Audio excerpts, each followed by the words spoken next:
How's it going, everybody? It's Dykenstein here, bringing you another Granblue Fantasy Versus Rising video, and today we're going to be doing a guide on how to play Granblue Fantasy Versus. So if you haven't played this game before, we'll be going over all the mechanics and stuff to get you started. So let's go ahead and start talking about Granblue Fantasy Versus. So first thing I want to talk about is that this is a 4-button fighter. So if you didn't know, so light button, medium, heavy, and unique attack. So every character has those options to them. So once again, light, medium, heavy, and unique attack.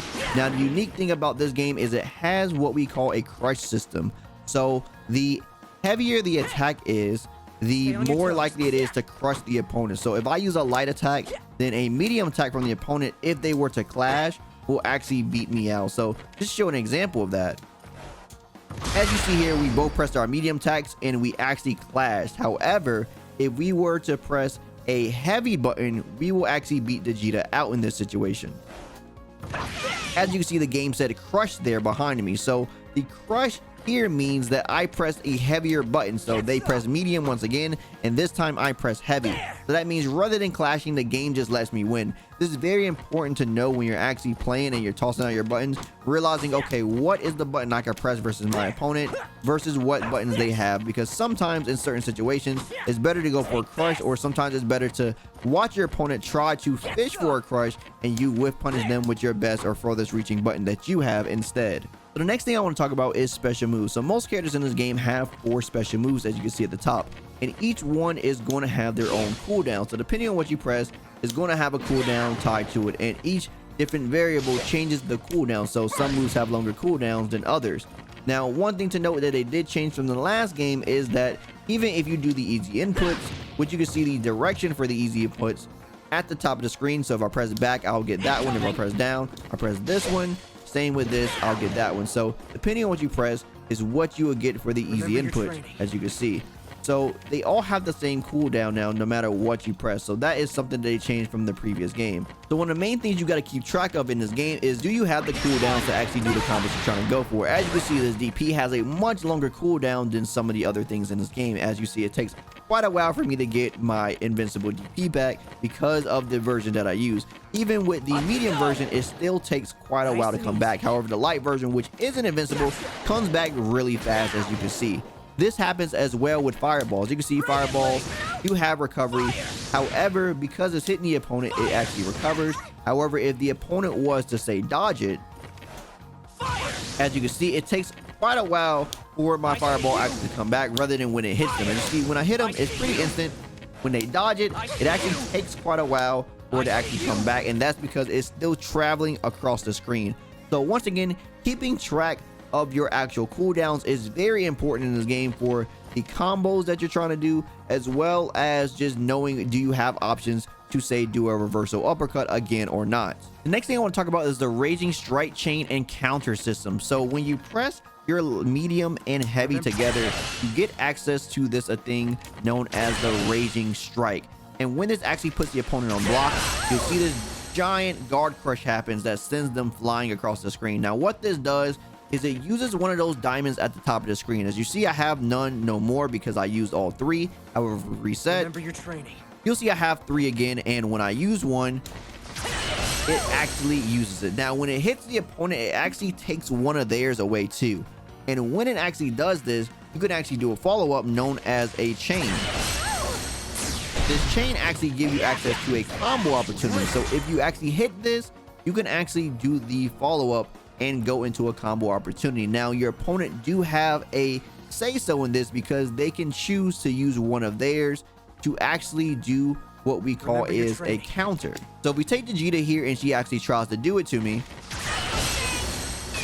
I can counter her off for an additional 1. Now this is sort of bad for the defender, because if you see that now I have 2 loss compared to their 1. So they use 1 to do it.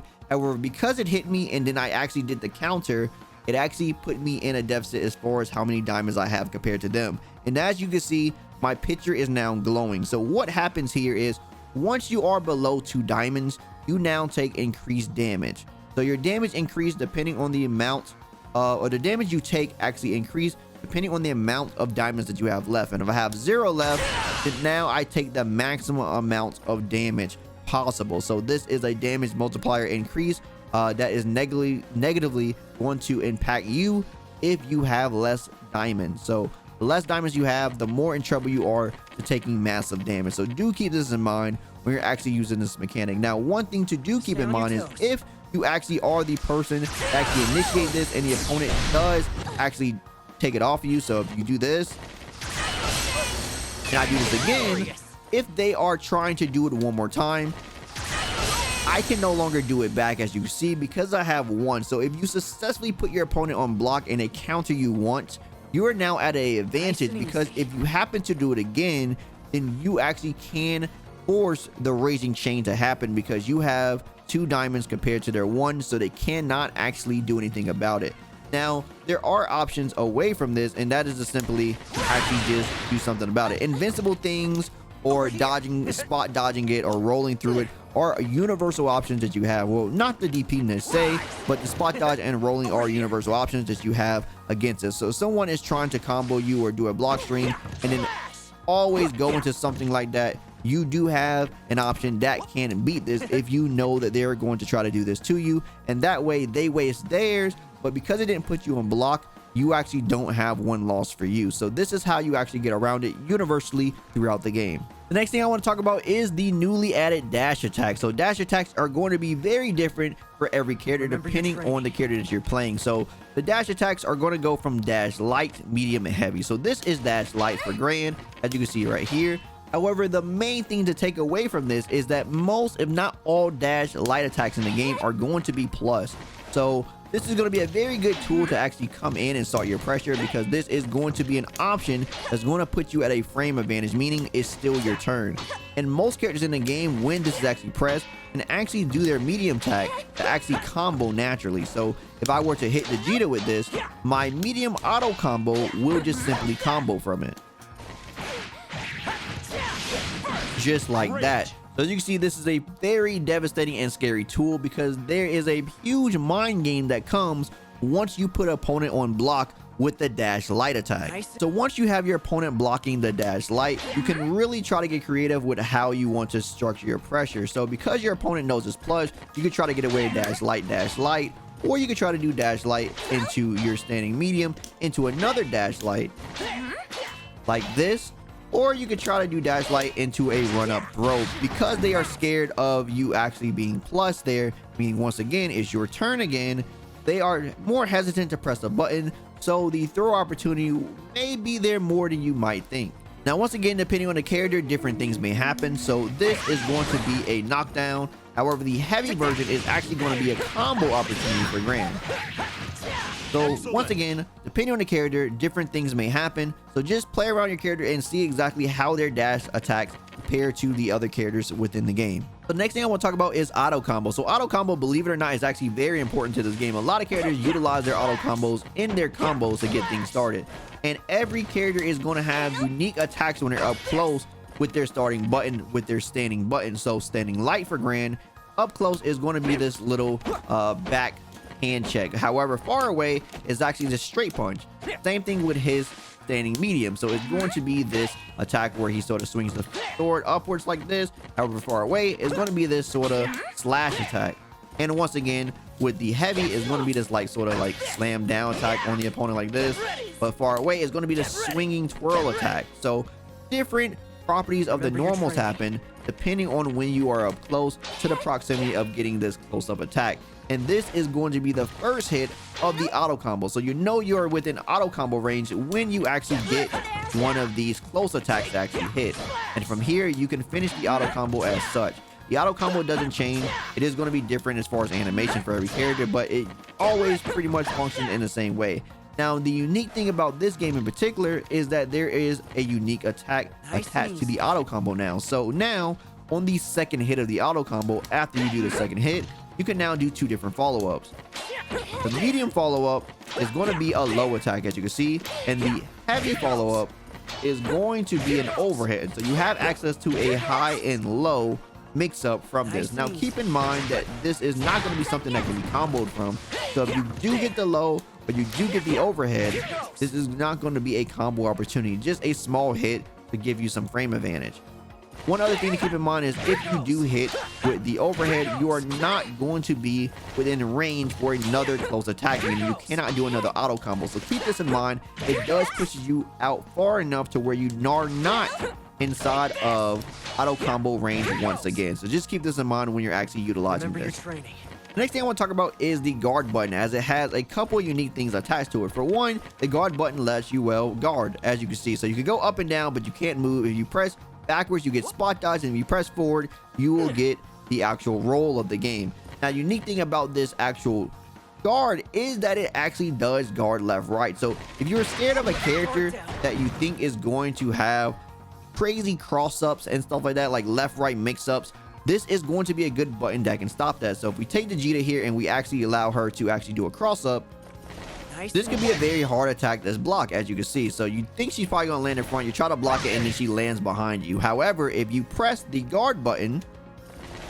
you don't have to guess left right. You do have to guess, however, between overhead and low, so you do have to still go up and down correctly. However, you don't have to worry about left right situations. So versus certain characters, this is a very good tool to utilize so you can mitigate some of the mix-up that is coming your way. Now, talking about the spot dodge and the roll. So the spot dodge is going to be a frame 1 invincible option to pretty much everything in the game outside of throws. So this is going to be a very good option to deal with things like fireballs, or to deal with crazy attacks that you don't want to try to block. So if a person was swinging at you, you can actually just bypass the actual button as you're running in, and then try to punish them if they swing a huge button. So running in with something like this is going to be your main option, and this is because in this game you actually cannot dash and block. So the characters actually have a bit of recovery while they're actually blocking. So you can see I'm trying to actually stop. The moment I see the fireball, you cannot simply do that. However, what you can do frame 1 is actually spot dodge like this. So if you are running into something and you see an opponent is actually about to press something, spot dodge can be the way. Now, another thing you could do is simply roll. Now, roll is not going to be frame 1, and it loses 2 very specific things, and that is going to be low attack. So we have the opponent actually come here and they press a low attack while I try to do this. As you see, this will counter me. However, if she was to sit here and press a heavy button or a medium button, I can dash through that. So as long as it's not a low reaching button, as you see, then you do not have to worry about it, and you can simply spot dodge it. Now, this does apply to fireballs. There are certain fireballs in the game that actually travel across the ground, and those are not going to be fireballs you're going to be able to roll through. However, we take the Vegeta's fireball once again. Hers does not, so you actually can roll through her fireballs. So rolling through and spot dodging fireballs is very important inside this game because it makes the opponent have a longer cooldown than what they normally would have. So just keep that in mind. We talked about it before, but just reiterating it, because it has to travel up the screen, this is going to be the main way to stop fireballs universally throughout the game. So the next thing I want to talk about is the throws inside of Granblue Fantasy Versus. So as you see, there's 2 different throws. This is the regular throw, as you can see, and what used to be known as the late tech throw, but now it's just the normal button throw. So if you want to take a throw, you simply press the same buttons that you normally would try to throw someone with. However, in this game, you can actually take a throw by just simply pressing another button. The downside is you actually do take damage. You can see I do take a little bit of damage right there, and you actually are at a disadvantage, meaning it is still the opponent's turn. So you still can take a throw like this, however, it's still the opponent's turn. The reason this throw is actually still good, though, is because 1, it does mitigate some of the damage that you would take from the full throw, and 2, that it is least committal. So it's way more easier to actually take a throw with just a button rather than committing to an actual full-on throw and actually getting punished. What I mean by this is if the opponent is running in and you try to press the button just like that, if they were to throw you right there early, then you would simply tech it. However, you can also hit them from this situation. Now, there is another thing that people love to do inside of games like this, known as the shimmy, where a person will come in and then not all the way come in and then punish you for trying to tech the throw. However, if we were to utilize the actual button version, as you can see when she was walking back, we actually hit her, and this covers multiple options. If you would have ran all the way in to actually do the throw, we'll hit her before she actually gets to us. Or if he actually gets to us, we could take the throw with a button, and if she actually tries to do the shimmy, then we actually get hit her low because she is actually trying to walk back. So this covers multiple options, even though you're at a disadvantage if you happen to take a throw. So do not sleep on this throw. tech version, this is a very good choice to actually utilize. One thing I do want to say about throw is you actually can throw tech while you're holding the guard button. So if you are guarding with the guard button, you can still tech throw. So do not worry about being thrown while you're holding the guard button. That option is still there for you. The next thing I want to briefly talk about is ultimate skills. So this is going to be highly unique depending on the characters that you're playing. So every character is going to have different ultimate skills, and these are all going to have different properties depending on the character that you're playing. So it's going to be tied to the actual special moves that you normally have. So for example, Grand's fireball is going to turn into a bigger fireball. The lunge attack, which is the boot, is going to turn into a faster, more devastating boot to deal with, and just different things are going to happen overall. Now, the unique thing about this is it does take meter to do it. As you see, it takes 50 meter, but do not be scared of that. You will still have access to your super per round, so it's okay to actually use these. You do get an abundance amount of meter per round, so I will say it's okay to actually use like one ultimate skill per round. You can actually get around that or away with that while still having access to your super, usually once per round. The unique thing about this is it actually does give you some of your meter back. There is a meter refund if you put your opponent on block or you hit them with it. So for example, if I whiff it, it takes the full 50 meter. As you saw, I didn't get anything back. However, if it hits them, notice it went to 62. So rather from 50, it went to 62 on block. Now, this does not work on things that are invincible. So things like DPs, for example, as you see when I do the DP, this does not give me my meter back even on block, as you see. So it does not give your meter back, so this is something to keep in mind. However, on a hit, you get even more meter back. So if this was to hit the opponent, as you can see, actually only spent 25 meter because you get 25 back refunded. And once again, on the DP version, you do not get nothing refunded. So keep that in mind. If you have an invincible version, you will not get a refund on that actual universal or ultimate skill. So play around with your characters and see exactly how their ultimate skills work. It's going to vary for characters. Some will give you combo opportunities, some will give you just fast knockdowns, some are good for setting up things so your opponent are forced to block it on their wake up. So play around with your character and see exactly how their actual ultimate skills work for you. So the last thing I want to talk about is the combo and pressure structure of Granblue Fantasy vs Rising. So a few things have changed from the last game. One being that crouching light attacks no longer have multiple attacks you can do. Only 2 of them can be done at a time.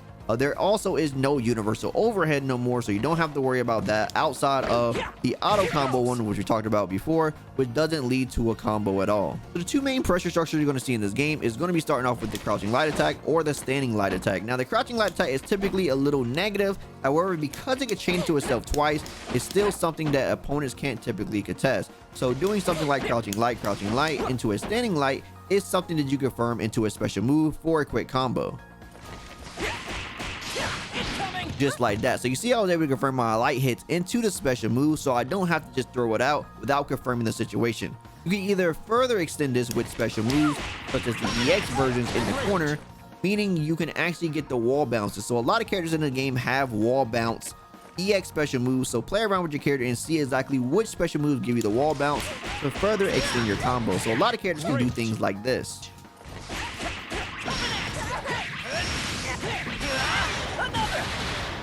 As you see, something simple yet effective. So you can confirm your hit into an EX, go into another button or sequence into another EX, and then finish off whatever finisher of your choice. Outside of crouching light, the standing light is going to be something you're going to see a lot as well because it's actually plus. So because this is actually plus, you can actually do a standing light into another standing light and then go into your auto combo. This is going to create a frame trap, which if your opponent mashed in the situation, they will get counter hit.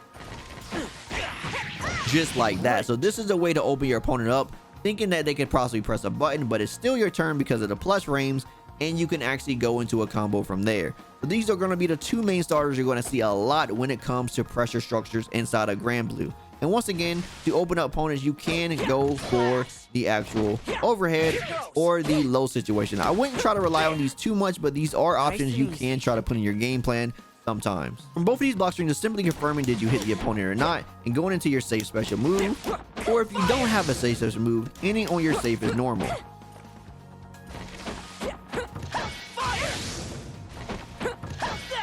Once you establish both of these game plans and your opponent is a lot more hesitant to actually press on you, then you can actually utilize throws.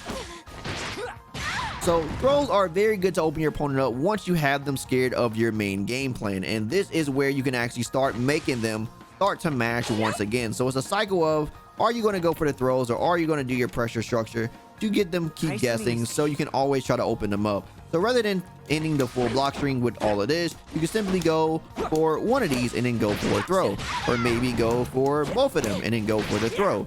Same thing with this. Rather than going for the whole thing, you go for just this and then the throw, or you go for light, go for the throw, or you can go for light, and then go for the throw.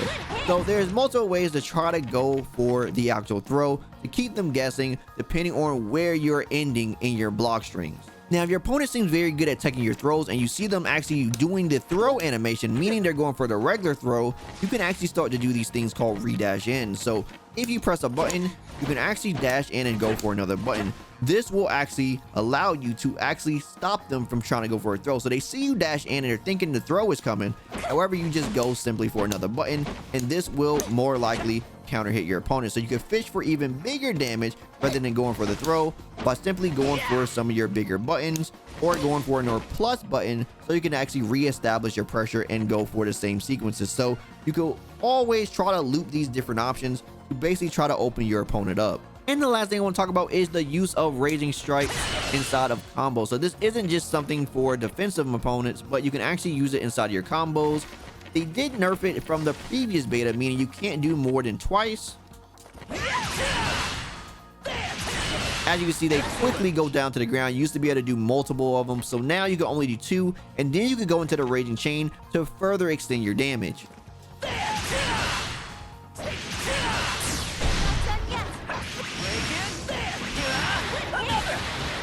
As you can see, that is a huge amount of damage from the amount of things that I did. Now, you may be asking yourself, why would you want to put yourself in a situation like this where you're utilizing all your diamonds and you putting yourself at a situation where you don't have the actual diamonds to protect yourself and actually you take more damage? Well, this is something that you would utilize if you are going to, one, kill your opponent, or if you are in a cooldown deficit, meaning this doesn't take your cooldowns, keep in mind. This is only taking the diamonds. So say if this was on cooldown and you're waiting for this to come back, as you can see, it starts up and it takes quite a while for this to come back.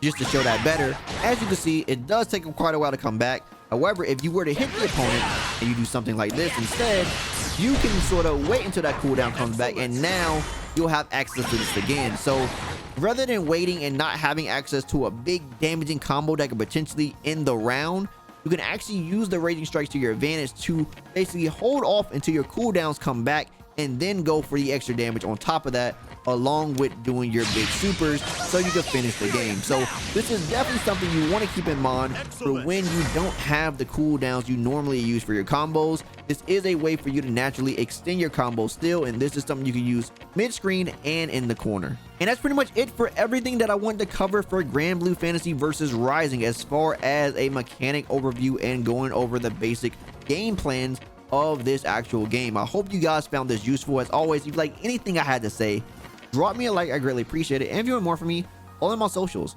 Also, don't forget to subscribe and turn notifications so your next video goes live. Also, let me know what other videos you want to see me make for this game. I definitely want to hear what you guys got to say about that. And as always, my name is Daikin, and I'll see you next time.